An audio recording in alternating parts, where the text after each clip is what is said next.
Principally, we have Deputy Attorney General Todd Blanche. General Blanche has served as the number 2 at the DOJ since March of 2025, as well as the Acting Librarian of Congress since May of this year, although that's perhaps disputed in litigation. Prior to that, he worked at Blanche Law, where he helped defend President Trump against Alvin Bragg's unprecedented and ultimately unsuccessful 2024 New York criminal prosecution of the then former president.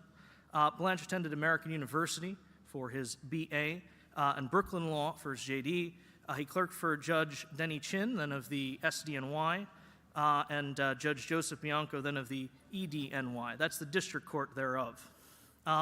With him as moderator, we have Gene Hamilton. Mr. Hamilton currently serves as president of America First Legal, which he co-founded to pursue legal action for the America First agenda.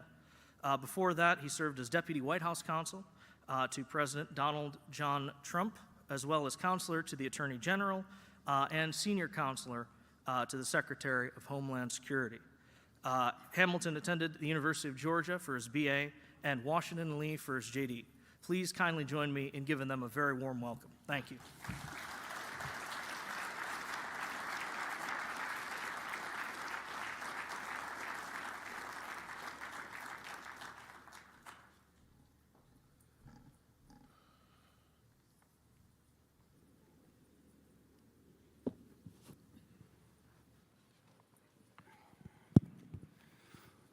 Well, good afternoon, everyone. Thank you for spending time with us. As you heard, it is my distinct honor and privilege to be sitting here today with the greatest librarian in the entire country. Acting librarian.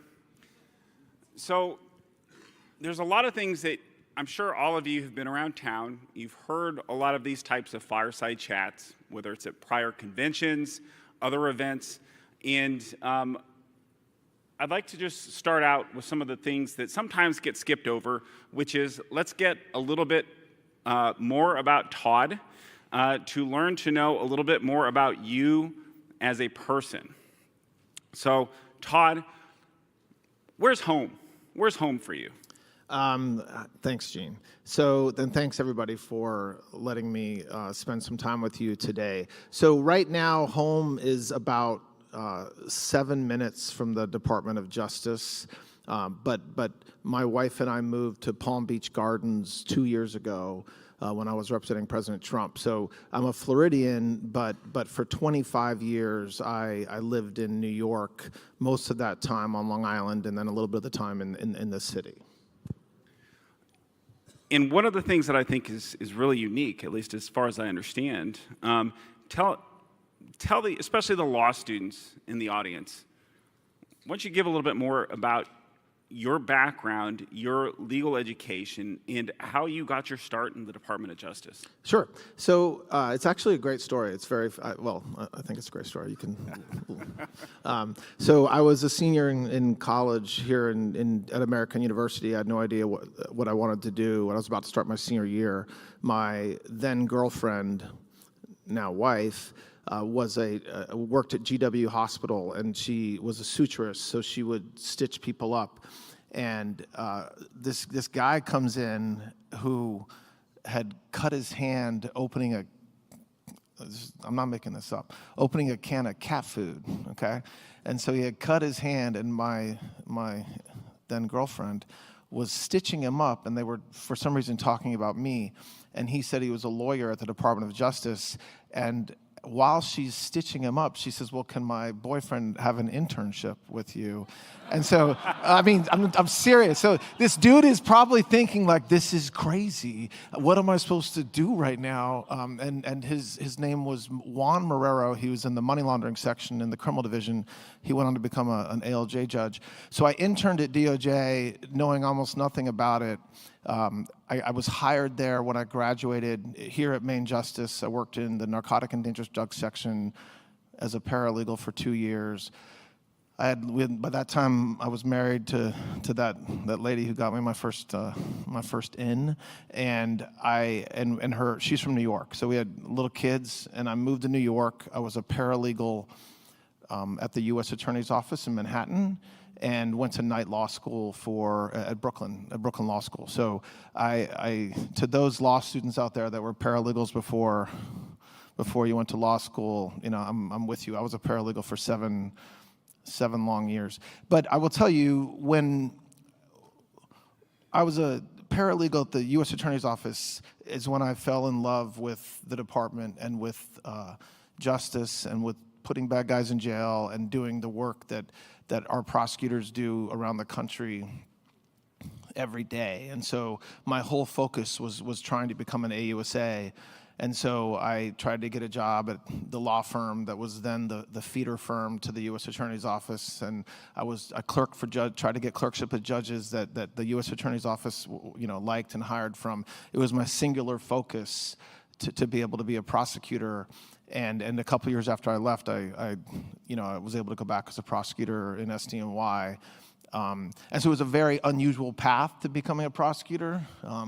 I used to make fun of most of my colleagues who were from Ivy League schools because they couldn't use a photocopier. And I used to call them Harvard, and things like that. But, there's different ways at the department, there's different ways to have success and to get in the door. And mine was certainly unusual, but I don't regret it even a little bit. I mean, I had a great time being a paralegal in college and law school, working with the department, and then being able to go back as a prosecutor. That's great. How do you think that your experience as a prosecutor, which is that natural job that it sounds like you saw fit to pursue, how did that prepare you for what you're doing today? And do you have any memorable experiences from your time as a prosecutor?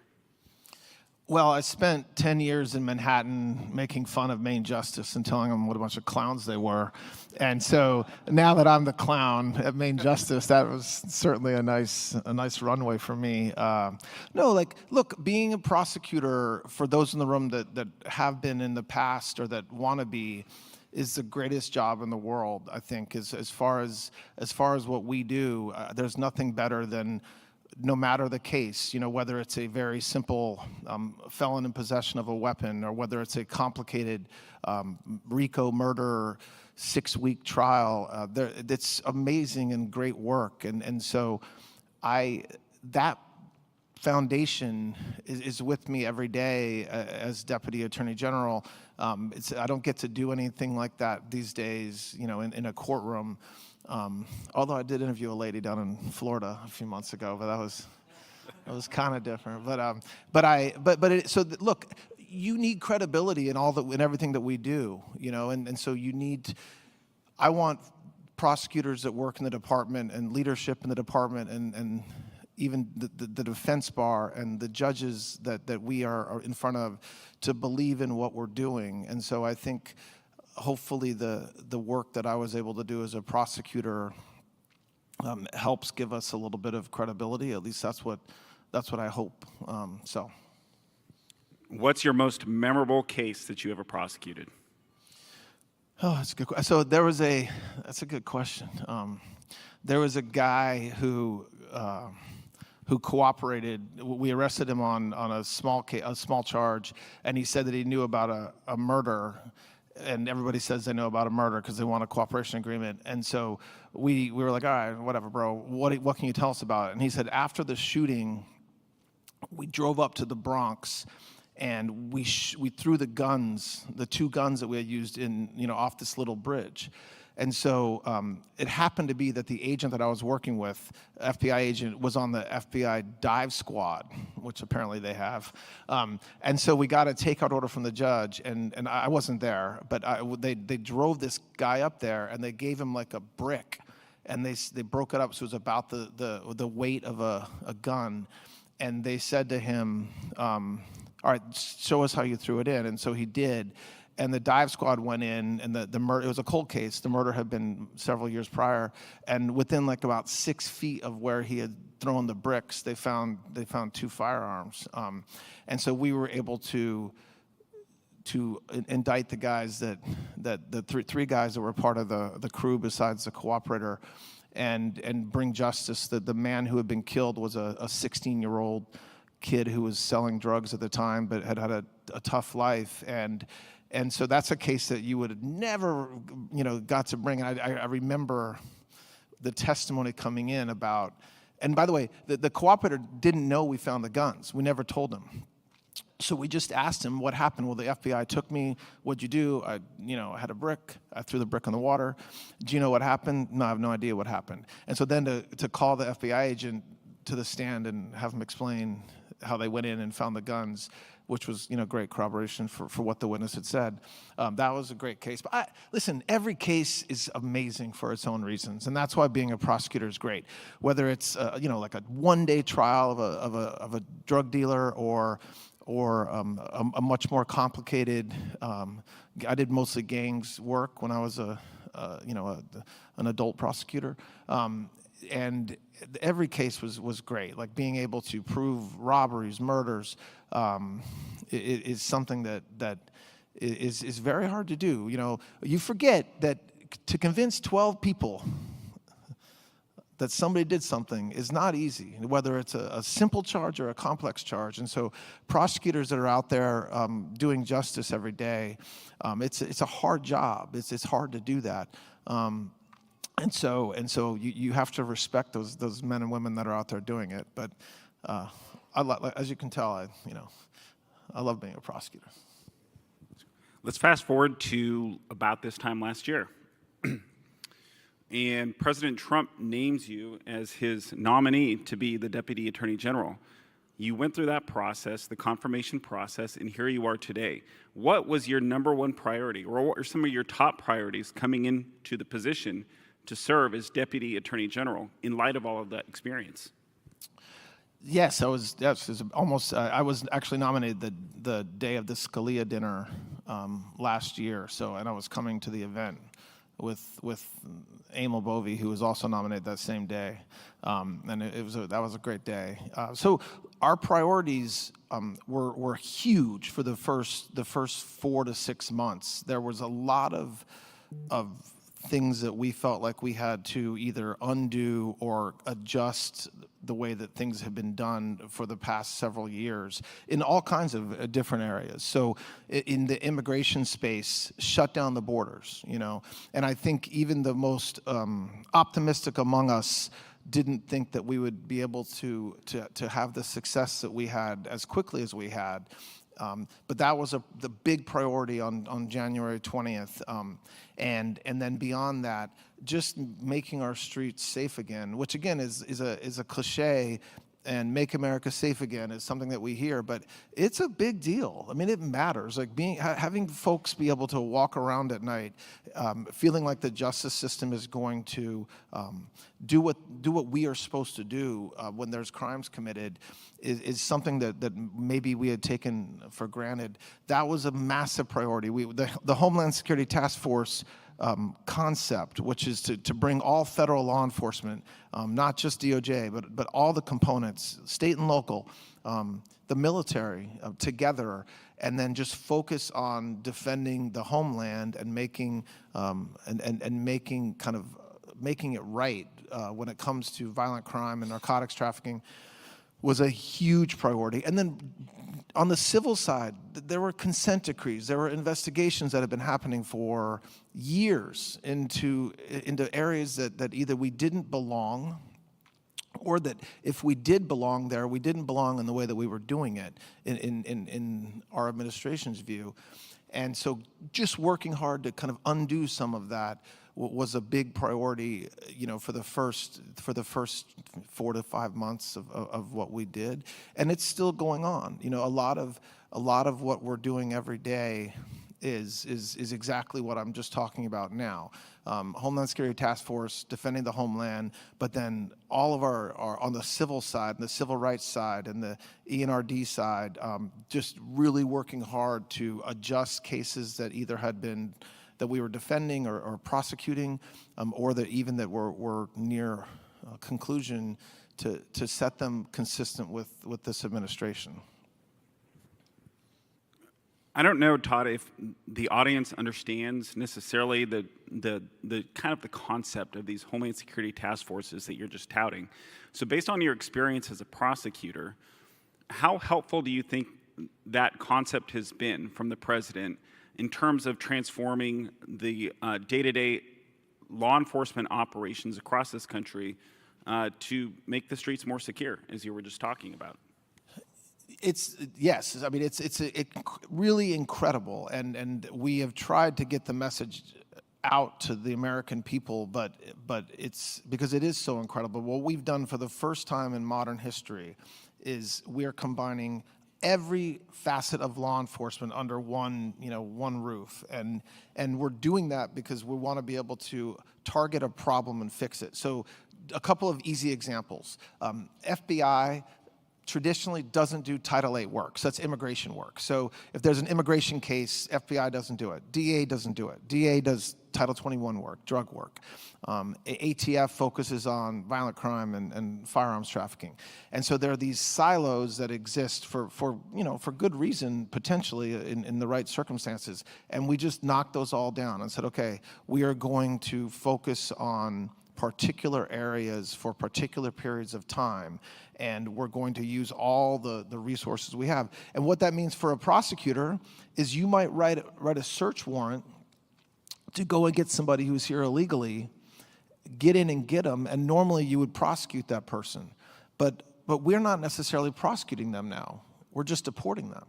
And so that's a new way to think if you're a prosecutor, because you're helping using judicial process to find people who have committed crimes, but then not necessarily going all the way through with prosecution and jail, but you're making a decision to just deport them. So if there's, it's not just illegal immigration.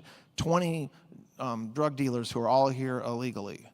Traditionally, an AUSA would go and indict 20 people. 20 people show up in court.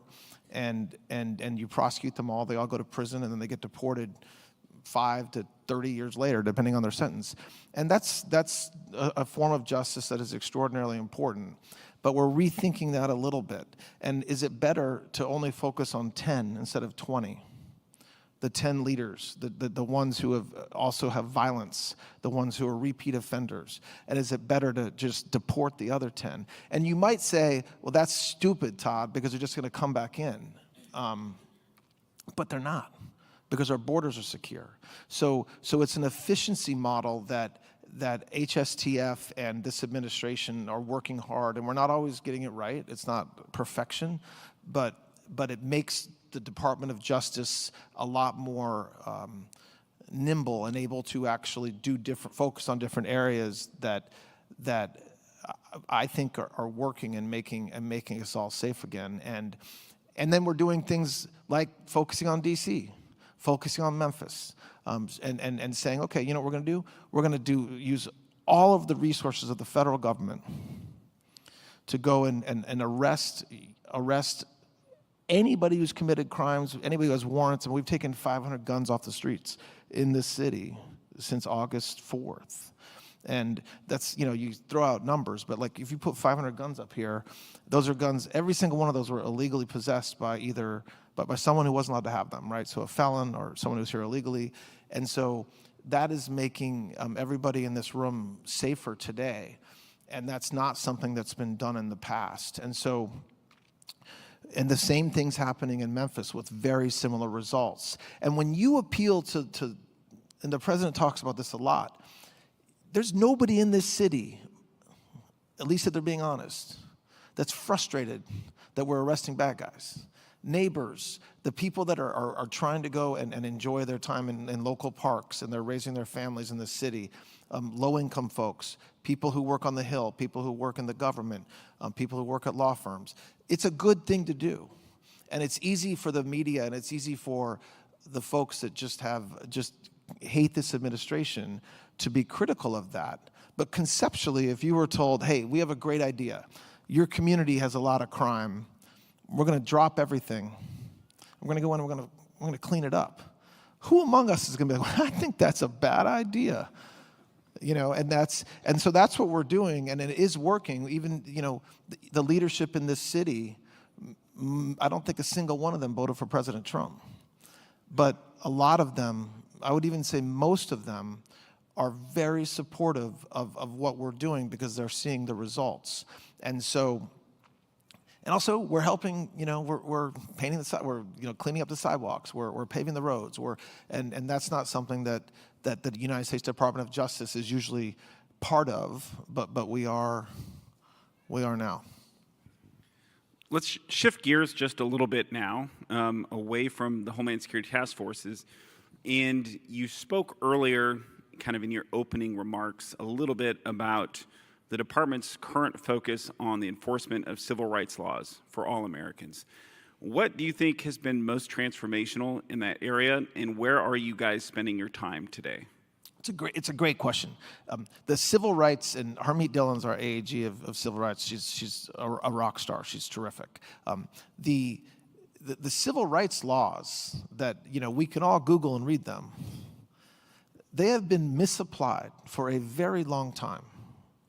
And if we're going to be honest with each other for a minute, there have been times over the past 20 years when Republicans when our party haven't used those tools in a way that we should.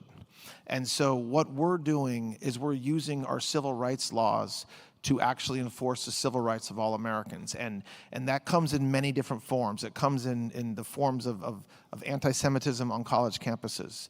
It comes in the form of not just individualized, you're violating someone's civil rights, but institutions that are violating civil rights of Americans, we're now going after and holding them accountable. And so it's the same. We didn't rewrite the laws. It's the same laws that existed for a long time now. They're just being applied in what we believe is the right way and a fair way, and it's working. So you read in the papers and you read online, universities and organizations that are, because of this administration, changing their policies and changing the way that they've been, their conduct over the past 5-10 years. And it's the right thing to do. Like, we are not wrong, right? The fact that voices, that not only conservative voices on campus were not just quieted down, there was an attempt to extinguish them for a long time. And nobody cared. I mean, people in this room cared. But the mainstream media, the Department of Justice, administrations didn't even bat an eye at that.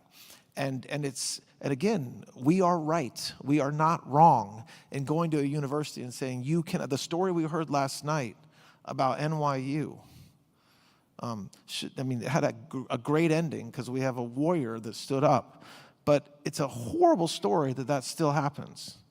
And so, when our civil rights unit now, in past administrations, Republican administrations, you've shut it down. We've cut lawyers and said, we're not going to do it. We're going to ignore civil rights. And many civil rights attorneys at the Department of Justice just hunkered down for 4 years and waited it out. And we're not doing that. We're empowering the lawyers, or we're hiring new lawyers and telling them, let's go out, let's enforce the civil rights laws, let's make sure that it includes voting rights, and going after states that are not complying with the laws. And so it's an assault right now in a good way on a lot of places that have been doing the wrong thing for a long time.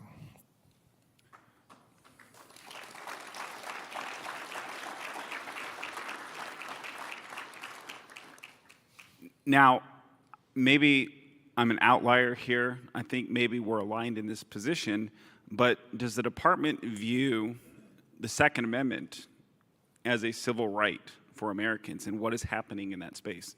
I mean, we have a Second Amendment unit in the civil right for the first time ever.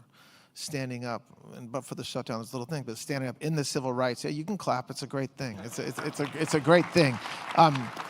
The funny thing, and by funny, it's not funny at all, about the Second Amendment and the rights that we have as Americans when it comes to firearms, is that it's not complicated. And we've made it complicated with regulation and with state efforts in many blue states to complicate it, but it shouldn't be. So we're doing things like 925C, where you can get your rights back to own firearms. That's been on the books for a long time. Nobody did anything about it. And so we're building that up, and that's going to be live in early next year, where individuals can go and get their rights back. There's tons of regulations that made it impossible for FFLs to actually run a business. And the last administration would shut companies and shut stores down for the most minor of violations, when really the procedures that we have to make sure that the individuals selling firearms are selling them to the right people are designed for those gun shop owners to help us, to help law enforcement when there's bad actors.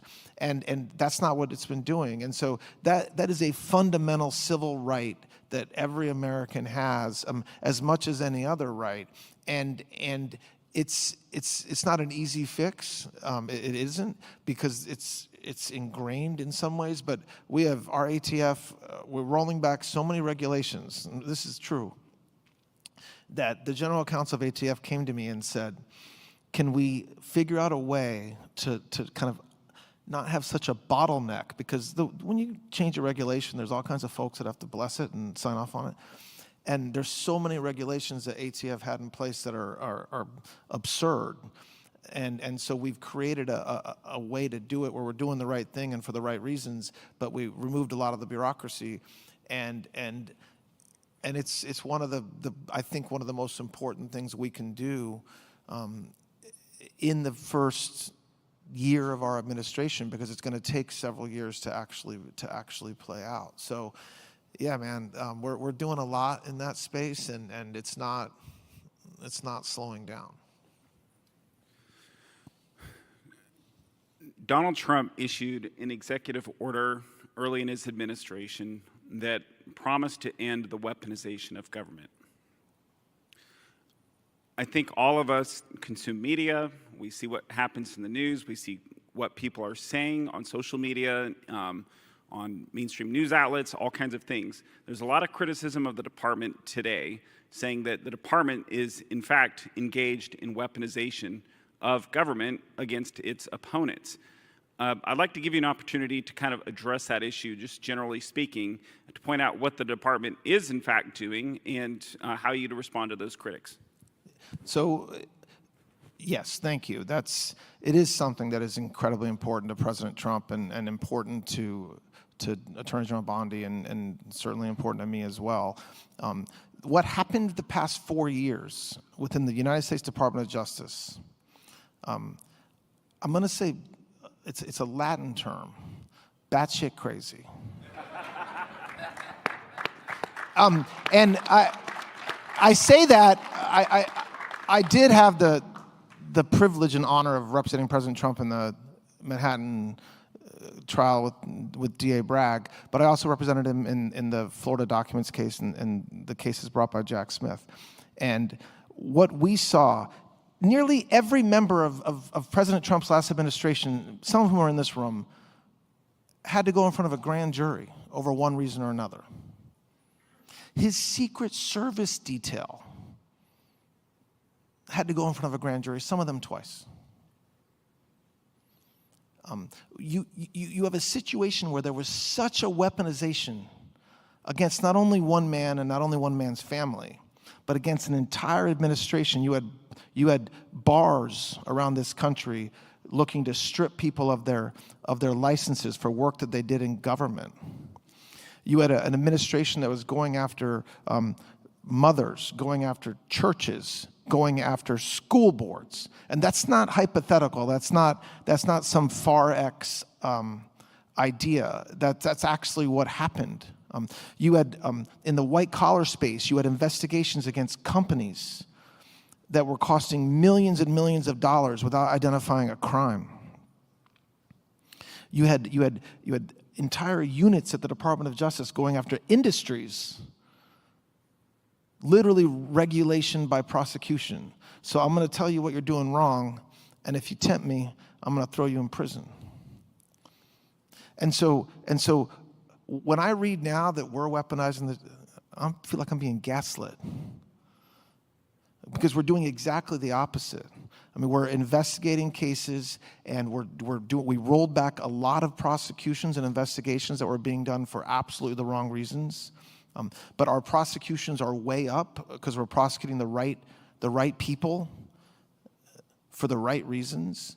And so it's pretty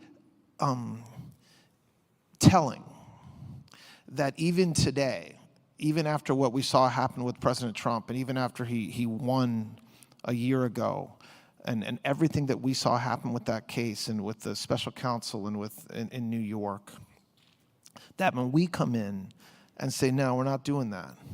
There's no political prosecution. We don't have the public integrity unit anymore, and there's a lot of criticism about that. We didn't just want to get rid of a unit. We took a look at what had been done out of that unit for many, many years, and the true damage to our political process that had happened out of that unit. Does that mean that everybody in that unit were bad? I mean, of course not. That's not what it means at all. But does it mean that there was a mistakes and irreversible conduct for years and years and years that had to be fixed? Yes, that's exactly what it means. And so this DOJ is not weaponized in any way, shape, or form. It's absolutely not. The last DOJ, I don't even, like, I say it as if I have to justify myself, and I have a couple different lines because, when I was representing the president, there was like, they didn't indict him once or twice or 3 times or even 4 times, 5 times. There's 5 indictments filed against President Trump. It wasn't enough. They brought a civil suit against him to not only destroy him, but his company and his kids. They went after his daughter. It took 3 years for the judge to kick it out. She had nothing to do with the company. Individuals who worked or even associated with President Trump couldn't get jobs. And I'm sure that's true of some people in this room. You have states that weaponized their state AG system and indicted people for crazy reasons. That most of those cases are totally gone. But yeah, I'm weaponizing the DOJ. Okay. So, look, I hope that time heals wounds, and I hope that we move forward as a country, and we will, to back to where the Department of Justice is doing justice, and I think we're doing that now. But I take umbrage at the idea that the work that our prosecutors are doing is weaponization. Because I have receipts. I know what happened the past couple of years. I lived it, and I know that I'm in the same offices. I'm in the same building, and we are running this department in a much different way.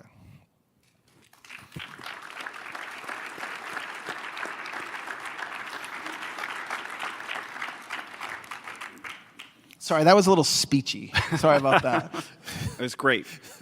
So speaking of criticism from the media on another issue that the department frequently gets, when it comes to immigration enforcement, something that you've highlighted repeatedly in your remarks today, whether it's in the context of Homeland Security task forces, whether it's in the context of just prosecuting offenses, stopping human trafficking. Can you tell us a little bit more about how you perceive the department's shift in that space over the last 10 months, and kind of how you respond to criticism that that the Department of Justice is engaging in hateful or anti-immigrant behavior, or any of these other kind of critiques that you hear across the media today?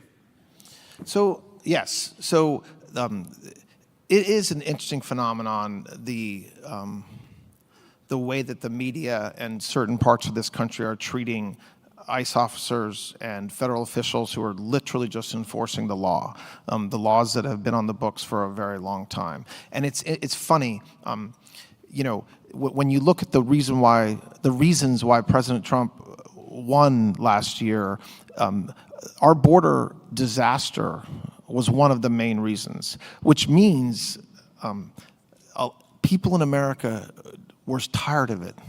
They didn't think it was the right way to be. And by the way, it is against the law. And everybody thinks that. I don't want to misquote, but do people know who Stephen Miller is? Gene, do you know him? There's a rumor. I love Stephen, I do. And Stephen has very strong views on immigration. They're very strong, correct views on immigration. If they've committed a crime, deport them, no questions asked. They're gone. We have to send a clear message. Just because your child gets across the border, that doesn't mean your child gets to stay. Does that sound like Stephen Miller? Raise your hand. Okay, stop. That was Hillary Clinton.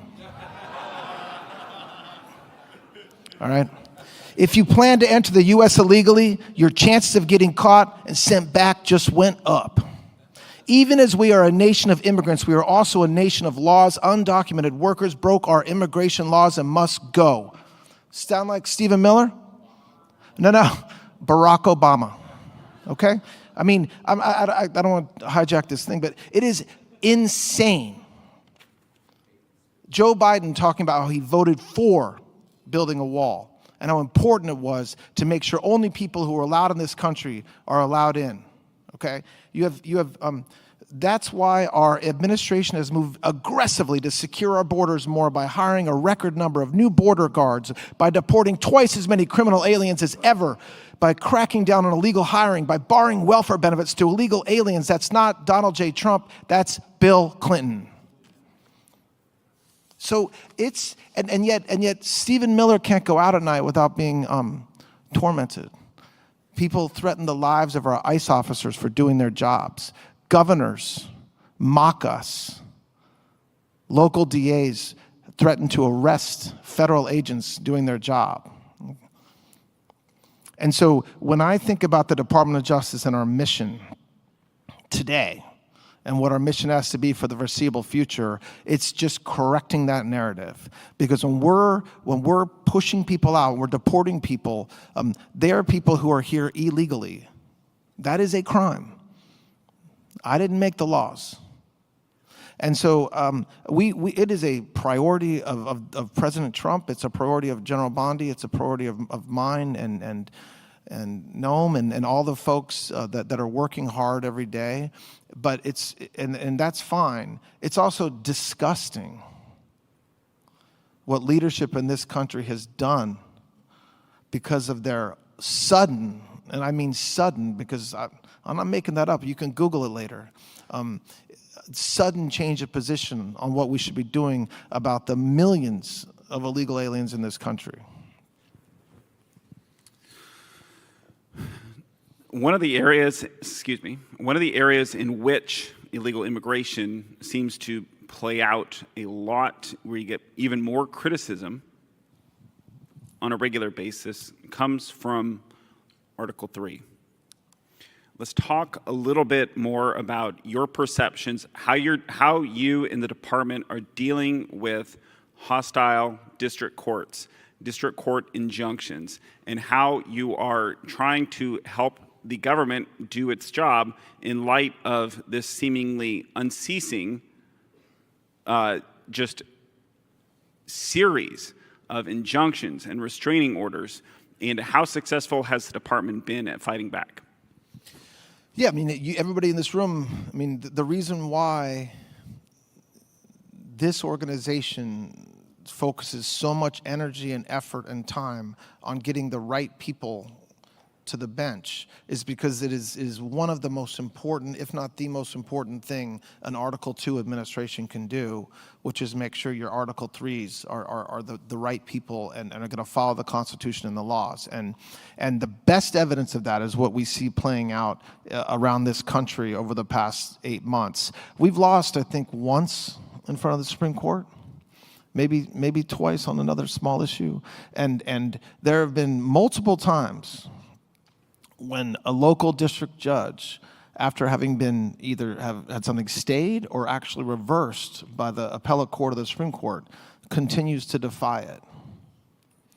And we've had twice had to go back up to the Supreme Court for the Supreme Court to tell the district court judge to follow their orders. And does the media say that the judges are defiant or that the Department of Justice and President Trump is?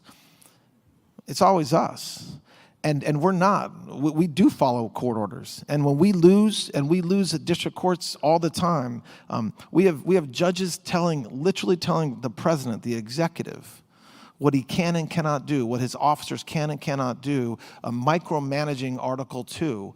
And it's our civil lawyers are just phenomenal. I mean, they are the best, smartest lawyers, and they are every day they're bouncing around this country fighting these activist judges that they have a robe on, but they are more political, or certainly as political, as the most liberal governor or DA. And you can't forget that.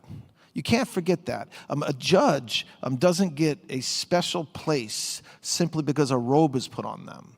They still have to follow the law and the Constitution, and we have seen judges just defy that. Even in liberal appellate courts, where we have judges that are much more stronger on one side of the aisle than the other, we are routinely getting stays and getting reversals because of local judges just not following the law full stop. And it's the same judges, or not the same judges, but there's a group of judges that are repeat players, and that's obviously not by happenstance. That's intentional. And it's a war, man. And I sit in my office, and we were told we lost today. We had an injunction, and we're going to appeal. And then my guys, the men and women that work at the department, stay up all night, get an appeal in. Stayed, go back to the district court judge. Judge still wants to just do whatever he or she wants to do. Judge, you know what, we'll just go back up and get another stay. And that's what we do. And it's happening over and over and over again. We had a judge yesterday that, order law enforcement to conduct themselves in a particular way. Not consistent with the Constitution, but in the way this judge thinks they need to act. And it's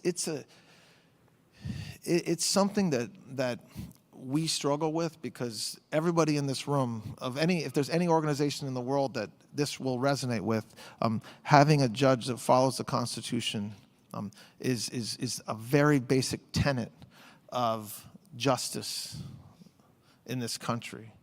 And the system is not set up for efficiency when it comes to rogue activist judges. So we lose days, we lose weeks, months sometimes because of this. And that's why activist groups do what they do. And so, if there's young lawyers out there that want to have a great time going to court, you're going to lose a lot. But going to court and just fighting, you should come work at the Department of Justice. And we need you.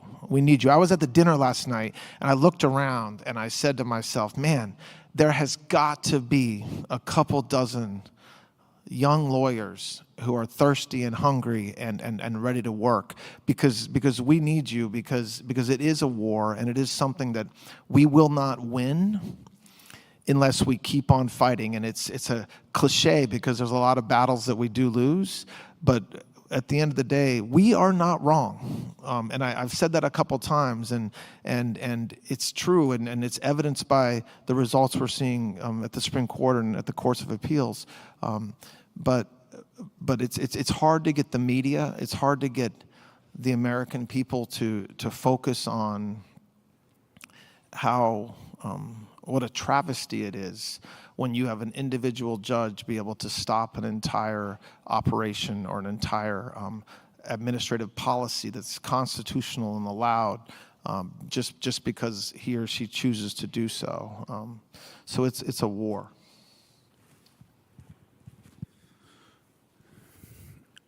I've noticed, I think this room in particular has probably noticed, that there are a number of your attorneys who work in the department who are now on the receiving end of bar complaints based solely on the work that they're doing. How is the department responding to that? And how does that strike you as someone who spent your time, your early formative years of your legal career, being a prosecutor, just trying to enforce the laws of the United States? No, it happened in the last administration. It's happening again, and the D.C. bar in particular is one of the most activist, obnoxious bars when it comes to going after conservative lawyers. It's out of this world what they do. I mean, there was an opinion issued, right? A bar issuing opinions on things they should have nothing to do with, suggesting law firms might need to get conflict waivers with deals settlements that they had with the administration. Just out of the blue. You know, that we have multiple lawyers that are fighting bar complaints for privileged communications they had internally at the Department of Justice that somebody then leaks. Normally it's the New York Times. And we're fighting these bar complaints. So I'm going to tell you what we're doing, and it's not in full effect yet. But what we're going to do is we're going to handle any complaints in house. So we're changing the regulation so that if there's a complaint against one of our trial attorneys or our AUSAs, we will look at it with our ethics department. The bar doesn't get a look at it, and at the end of that process, if we determine that there's discipline that's necessary, if we determine that it should be referred to the bar, we're going to do that. But we're going to do everything we can to take these activist bars, and DC is right at the top, is at the top, out of the picture. I mean, it is, a DOJ lawyer has a privileged communication with a supervisor or with another lawyer, drafts a memo. The memo doesn't go anywhere. It just goes internally. Somebody explain to me how that conduct could be the subject of a DC bar investigation. Crickets, because there's no way you can explain that. I mean, and so that's what we saw happening, and it's just another way that there's a liberal side that doesn't like what we're doing, and they don't like the success that we're having, the changes that we're making, and the good things that are happening. And so they're doing everything they can to stop us, and that's one thing they're doing. Look, we give our lawyers best lawyers around. If they want to go outside and hire outside counsel, we're paying for it. And we're encouraging them to fight as hard as they can, and backing them up, and it's working.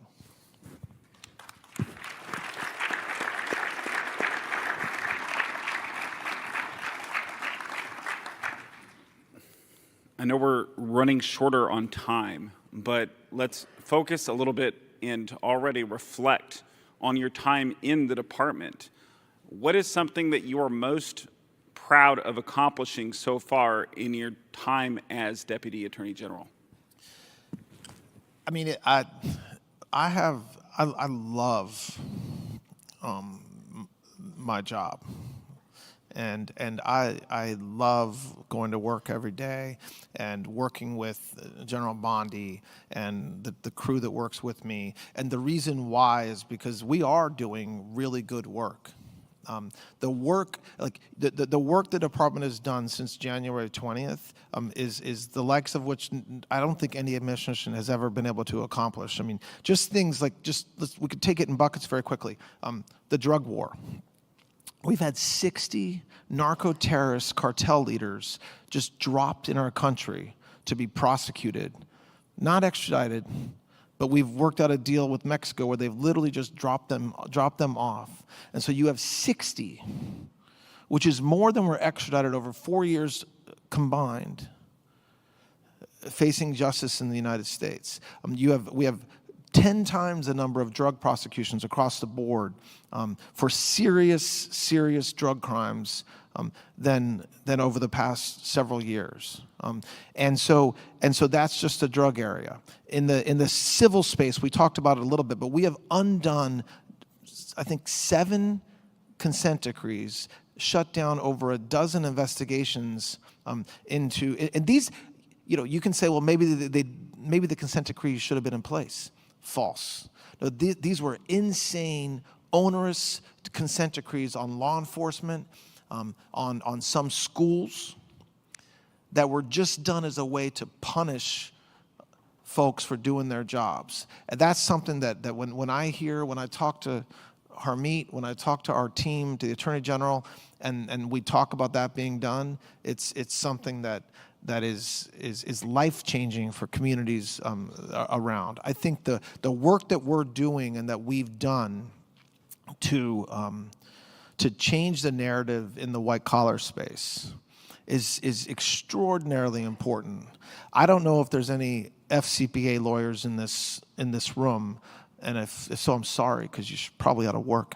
But we were investigating American companies for years and years and years, to the tune of millions and millions of dollars. And then the reward for a 4 or 5 year investigation was some sort of deferred prosecution or non-prosecution agreement where you would have a monitor imposed that would last anywhere from 2 to 5 years, so you give another $1 or $2 million a month to them. And it was just crippling American companies and American businesses. It's not to say that bribery will ever be legal or appropriate, but the way that we were investigating and prosecuting was not making America first in any way, shape, or form. It was hurting American companies. And so dialing that back and focusing on the right cases is something that is extraordinary. What we're doing in the crypto space is also something that is opening up jobs. I mean, the whole point of this great country, the whole point of President Trump winning is so that we could have prosperity, so that we could take America back. And the Department of Justice is not the only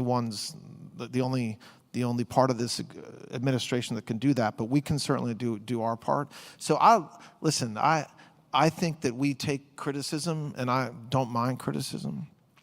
But the work that is actually happening, that our prosecutors are doing around the country, is so great. And every time I meet with the U.S. attorney and go to a U.S. attorney's office, their indictment numbers are up, their arrest numbers are up.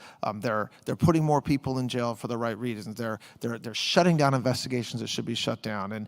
And so you folks in this room that are wondering how things are going great. They really are. They're going great. Not as the Librarian of Congress. They won't even let me in. I got enjoined, unenjoined, and then enjoined again. So, whatever. There's hope for us all. One final question before we go. To the younger lawyers and to the law students who are in the room today, what is one piece of advice that you would offer to them as they look and survey their career options, as they survey the lawyer's role in society today?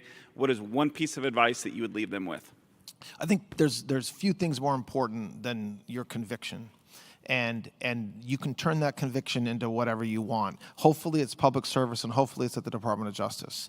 But do something with your conviction. If you're at a law firm and you're working your butt off every day, or you're going to go to a law firm, make sure you carve out time to work on cases that are important to you and important to other folks in this room. And if you want, I'm not joking when I tell you, if you're a young lawyer or you're going to graduate a year, you should think very hard about working in this administration. We need prosecutors, we need civil lawyers, we need lawyers that are committed to justice and to doing the right thing.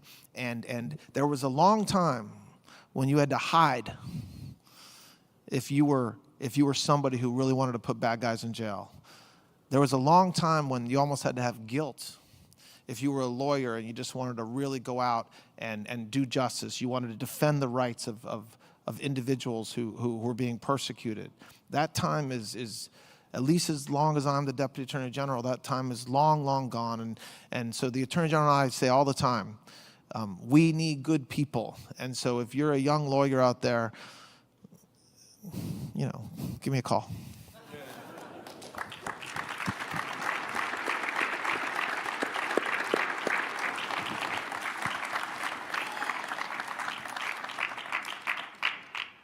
Well, Mr. Deputy Attorney General, I think I speak for everyone in the room today when we say thank you for your time, thank you for your attention, thank you for your leadership, thank you for sharing your views on all of these critical issues, on the work that you and the men and women at the Department of Justice are doing. We hope that some of the young folks do, in fact, call you and pursue a career at the department in defending this great nation. So please join me in welcoming thanking the Deputy Attorney General. Thank you.